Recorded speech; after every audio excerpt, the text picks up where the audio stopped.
ओम शांति। सभी भाई बहनों को आज बाबा के मधुर महावाक्य हैं 6/4/24 प्रातः मुरली। ओम शांति। बाप दादा मधुबन। बाबा बोले, मीठे बच्चे, श्रीमत पर अच्छी सर्विस करने वालों को ही राजाई की प्राइज मिलती है। तुम बच्चे अभी बाप के मददगार बने हो, इसलिए तुम्हें बहुत बड़ी प्राइज मिलती है। प्रश्न है, ज्ञान की डांस किन बच्चों के सम्मुख बहुत अच्छी होती है? उत्तर में बाबा ने बताया है, जो ज्ञान के शौकीन हैं, जिन्हें योग का नशा है, उनके सामने बाप की ज्ञान डांस बहुत अच्छी होती है। नंबरवार स्टूडेंट है, परंतु ये वंडरफुल स्कूल है। कईयों में जरा भी ज्ञान नहीं है, सिर्फ भावना बैठी हुई है। उस भावना के आधार पर भी वर्षे के अधिकारी बन जाते हैं। ओम शांति। रूहानी बच्चों को रूहानी बाप समझाते हैं। इसको कहा जाता है रूहानी ज्ञान व स्पिरिचुअल नॉलेज।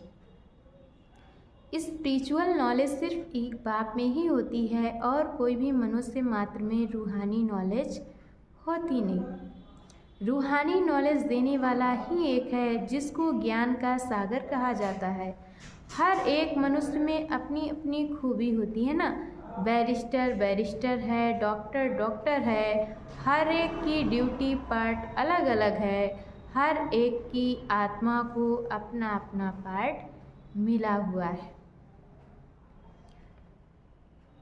और अविनाशी पार्ट है। कितनी छोटी आत्मा है, वंडर है ना।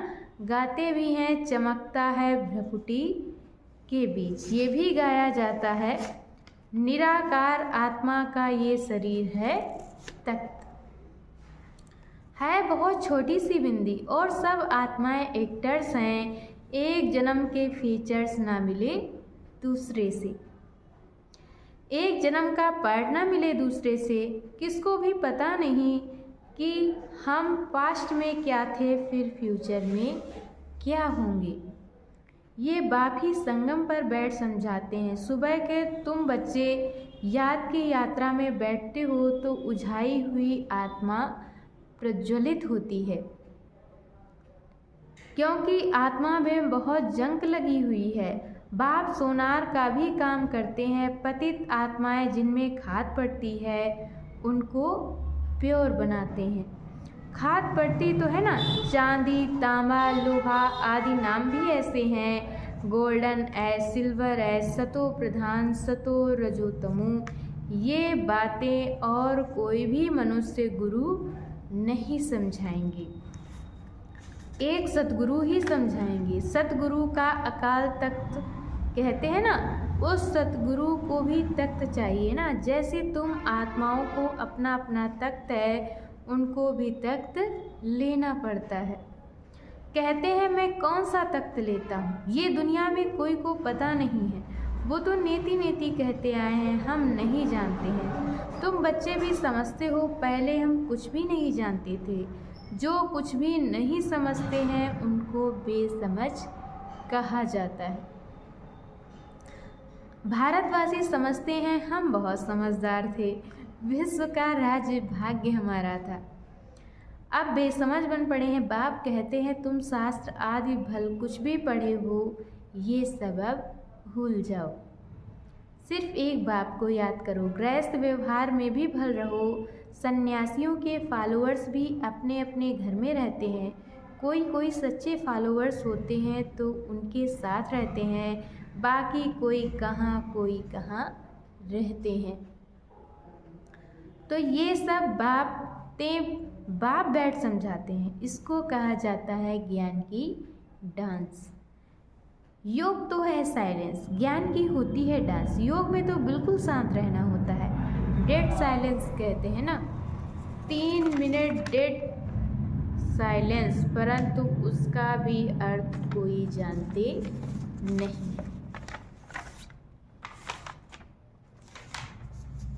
सन्यासी शांति के लिए जंगल में जाते हैं, परंतु वहाँ थोड़ी शांति मिल सकती है। एक कहानी भी है, रानी का हार गले में। ये मिसाल है शांति के लिए। बाप इस समय जो बातें समझाते हैं वह दृष्टांत फिर भक्ति मार्ग में चले आते हैं। बाप इस समय पुरानी दुनिया को बदल नई दुनिया बनाते हैं, तमो प्रधान से सतो प्रधान बनाते हैं। ये तो तुम समझ सकते हो, बाकी ये दुनिया ही तमो प्रधान पतित है, क्योंकि सब विकारों से पैदा होते हैं। देवताएं तो विकार से पैदा नहीं होते। उनको कहा जाता है संपूर्ण निर्विकारी दुनिया। वॉइसलेस वर्ड अक्षर कहते हैं, परंतु उनका अर्थ नहीं समझते। तुम ही पूज्य सो पुजारी बने हो। बाबा के लिए कभी ऐसे नहीं कहा जाता, बाप कभी पुजारी बनते नहीं। मनुष्य तो कण कण में परमात्मा कहते हैं। तब बाप कहते हैं भारत में जब जब ऐसी धर्मग्लानि होती है, वो लोग तो सिर्फ ऐसे ही श्लोक पढ़ लेते हैं, अर्थ कुछ भी नहीं जानते। वह समझते हैं शरीर ही पतित बनता है, आत्मा नहीं बनती है। बाप कहते हैं पहले आत्मा पतित बनी है, तब शरीर भी पतित बना है। सोने में ही खाद पड़ती है तो फिर जेवर भी ऐसा बनता है, परंतु वह सब है भक्ति मार्ग में। बाप समझाते हैं हर एक में आत्मा विराजमान है। कहा भी जाता है जीवात्मा। जीव परमात्मा नहीं कहा जाता, महान आत्मा कहा जाता है, महान परमात्मा नहीं कहा जाता। आत्मा ही भिन्न भिन्न शरीर लेते पार्ट बजाती है, तो योग है बिल्कुल साइलेंस। ये फिर है ज्ञान डांस। बाप की ज्ञान डांस भी उन्हों के आगे होगी जो शौकीन होंगे। बाप जानते हैं किसमें कितना ज्ञान है, कितना उनमें योग का भी नशा है। टीचर तो जानते होंगे ना, बाप भी जानते हैं कौन कौन अच्छे गुणवान बच्चे हैं। अच्छे अच्छे बच्चों का ही जहाँ तहाँ बुलावा होता है। बच्चों में भी नंबरवार हैं, प्रजा भी नंबरवार पुरुषार्थ अनुसार बनती है। ये स्कूल अथवा पाठशाला है ना, पाठशाला में हमेशा नंबरवार बैठते हैं। समझ सकते हैं फलाना होशियार है, ये मीडियम है, यहाँ तो ये बेहद का क्लास है। इसमें किसको नंबरवार बिठा नहीं सकते। बाबा जानते हैं हमारे सामने ये जो बैठे हुए हैं इनमें कुछ भी ज्ञान नहीं है, सिर्फ भावना है। बाकी तो ना ज्ञान है ना याद है। इतना निश्चय है ये बाबा है, इनसे हमको वर्षा लेना है। वर्षा तो सबको मिलना है, परंतु राजाई में तो नंबरवार पद है। जो बहुत अच्छी सर्विस करते हैं उनको तो बहुत अच्छी प्राइज़ मिलती है। यहाँ सभी को प्राइज़ देते रहते हैं। जो राय देते हैं, माथा मारते हैं, उनको प्राइज़ मिल जाती है। अभी तुम जानते हो विश्व में सच्ची शांति कैसे हो। बाप ने कहा है उनसे पूछो तो सही कि विश्व में शांति कब थी, कभी सुनी व देखी है। किस प्रकार की शांति मांगते हो, कब थी। तुम प्रश्न पूछ सकते हो, क्योंकि तुम जानते हो जो प्रश्न पूछे वह खुद ना जानता हो तो उनको क्या कहेंगे। तुम अखबारों द्वारा पूछो कि किस प्रकार की शांति मांगते हो। शांति धाम तो है जहाँ हम सब आत्माएं रहती हैं। बाप कहते हैं एक तो शांति धाम को याद करो, दूसरा सुख धाम को याद करो। सृष्टि के चक्र का पूरा ज्ञान न होने के कारण कितने गपोड़े आदि लगा दिए हैं। तुम बच्चे जानते हो हम डबल सिरताज बनते हैं। हम देवता थे, अब हम फिर मनुष्य बने हैं। देवताओं को देवता कहा जाता है, मनुष्य नहीं, क्योंकि दैवी गुण वाले हैं ना। जिनमें अवगुण है वह कहते हैं मुझ निर्गुण हारे में कोई गुण नहीं। शास्त्रों में जो बातें सुनी हैं वह सिर्फ गाते रहते हैं अच्युतम केशवम, जैसे तोते को सिखलाया जाता है। कहते हैं बाबा आकर हम सबको पावन बनाओ। ब्रह्मलोक को वास्तव में दुनिया नहीं कहेंगे, वहाँ तुम आत्माएं रहती हो। वास्तव में पार्ट बजाने की दुनिया यही है, वह है शांति धाम।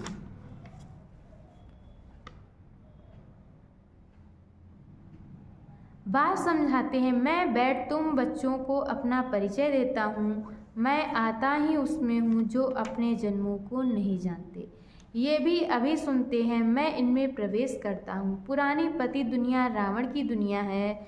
जो नंबर 1 पावन था वही फिर नंबर लास्ट पतित बना है। उनको अपना रथ बनाता हूँ। फर्स्ट सो लास्ट में आया है, फिर फर्स्ट में जाना है। चित्र में भी समझाया है, ब्रह्मा द्वारा मैं आदि सनातन देवी देवता धर्म की स्थापना करता हूँ। ऐसे तो नहीं कहते हैं देवी देवता धर्म में आता हूँ। जिस शरीर में आकर बैठते हैं वही फिर जाकर नारायण बनते हैं।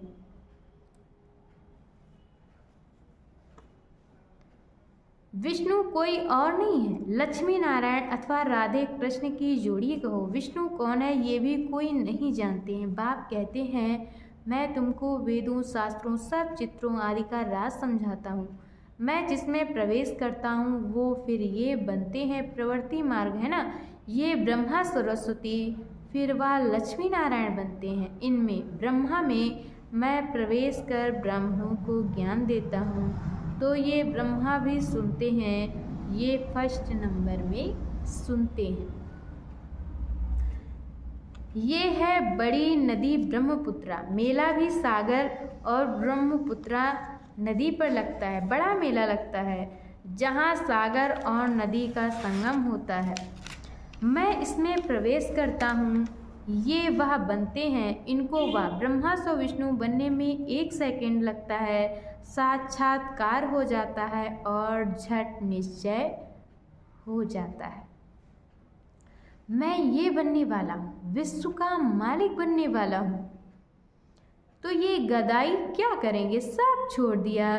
तुमको भी पहले मालूम हुआ बाबा आया हुआ है, ये दुनिया खत्म होने वाली है, तो झट भागे। बाबा ने नहीं भगाया, हाँ भट्टी बननी थी, कहते हैं कृष्ण ने भगाया। अच्छा, कृष्ण ने भगाया तो पटरानी बनाया ना। तो इस ज्ञान से विश्व के महाराजा महारानी बनते हो। ये तो अच्छा ही है, इसमें गाली खाने की दरकार नहीं। फिर कहते हैं कलंक जब लगते हैं तभी कलंगीधर बनते हैं। कलंक लगते हैं शिव बाबा पर, कितनी ग्लानि करते हैं। कहते हैं हम आत्मा सो परमात्मा, परमात्मा सो हम आत्मा। अब बाप समझाते हैं ऐसे है नहीं। हम आत्मा अभी सो ब्राह्मण हैं। ब्राह्मण है सबसे ऊंच कुल। इनको डिनाइस्टी नहीं कहते। डिनाइस्टी अर्थात जिसमें राजाई होती है। ये तुम्हारा कुल है बहुत सहज। हम ब्राह्मण सो देवता बनने वाले हैं, इसलिए दैवी गुण जरूर धारण करने हैं। सिगरेट बीड़ी आदि का देवताओं को भोग लगाते हैं क्या? श्रीनाथ द्वारे में बहुत घी के माल ढाल बनते हैं। भोग इतना लगाते हैं जो फिर दुकान लग जाती है। यात्री जाकर लेते हैं। मनुष्यों की बहुत भावना रहती है। सतयुग में तो ऐसी बातें होती नहीं। ऐसी मक्खियाँ आदि होंगी नहीं जो किसी चीज़ को खराब करें। ऐसी बीमारी आदि वहाँ होती नहीं। बड़े आदमियों के पास सफाई भी बहुत होती है, वहाँ तो ऐसी बातें ही नहीं होती। रोग आदि होते नहीं। ये सब बीमारियाँ द्वापर से निकलती हैं।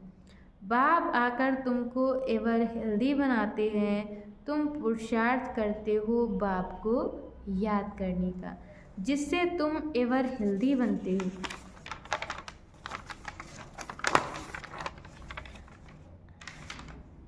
आयु भी बड़ी फर्स्ट क्लास होती है। कल की बात है, 150 वर्ष आयु थी ना, अभी तो 40-45 वर्ष एवरेज है, क्योंकि वह योगी थे, ये भोगी हैं।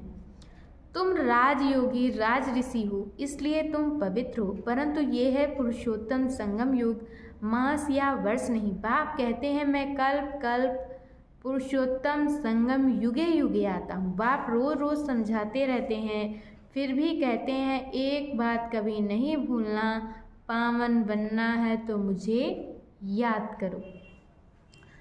अपने को आत्मा समझो, देह के सभी धर्म त्याग करो, अब तुमको वापस जाना है। मैं आया हूँ तुम्हारी आत्मा को साफ करने, जिससे फिर शरीर भी पवित्र मिलेगा। यहाँ तो विकार से पैदा होते हैं। आत्मा जब संपूर्ण पवित्र बनती है तब तुम पुरानी जुत्ती को छोड़ते हो, फिर नहीं मिलेगी। तुम्हारा गायन है वंदे मातरम। तुम धरती को भी पवित्र बनाती हो। तुम माताएं स्वर्ग का द्वार खोलती हो, परंतु ये कोई नहीं जानता। अच्छा, मीठे मीठे सिक्के लदे बच्चों प्रति माता पिता बाप दादा का याद प्यार और गुड मॉर्निंग। रूहानी बाप की रूहानी बच्चों को नमस्ते। हम रूहानी बच्चों की तरफ से रूहानी माता पिता बाप दादा को याद प्यार नमस्ते, ओम शांति। शुक्रिया बाबा, शुक्रिया। और आज बाबा ने मुरली में धारण करने के लिए मुख्य सार दिया है। फर्स्ट पॉइंट, आत्मा रूपी ज्योति को प्रज्वलित करने के लिए सवेरे सवेरे याद की यात्रा में बैठना है। याद से ही जंग निकलेगी। आत्मा में जो खाद पड़ी है वह याद से निकाल सच्चा सोना बनना है। और दूसरे पॉइंट में बाबा ने बताया है, बाप से ऊंच पद की प्राइज लेने के लिए भावना के साथ साथ ज्ञानवान और गुणवान भी बनना है, सर्विस करके दिखाना है। और आज बाबा ने वरदान दिया है, चलन और चेहरे से पवित्रता के श्रृंगार की झलक दिखाने वाले श्रृंगारी मूर्त भव। पवित्रता ब्राह्मण जीवन का श्रृंगार है। हर समय पवित्रता के श्रृंगार की अनुभूति चेहरे व चलन से औरों को हो। दृष्टि में, मुख में, हाथों में, पाँवों में सदा पवित्रता का श्रृंगार प्रत्यक्ष हो। हर एक वर्णन करे कि इनके फीचर्स से पवित्रता दिखाई देती है। नैनों में पवित्रता की झलक है, मुख पर पवित्रता की मुस्कुराहट है और कोई बात उन्हें नजर न आए, इसको ही कहते हैं पवित्रता के श्रृंगार से श्रृंगारी हुई मूर्त। और आज की मुरली का स्लोगन है, व्यर्थ संबंध संपर्क भी अकाउंट को खाली कर देता है, इसलिए व्यर्थ को समाप्त करो। अच्छा, ओम शांति।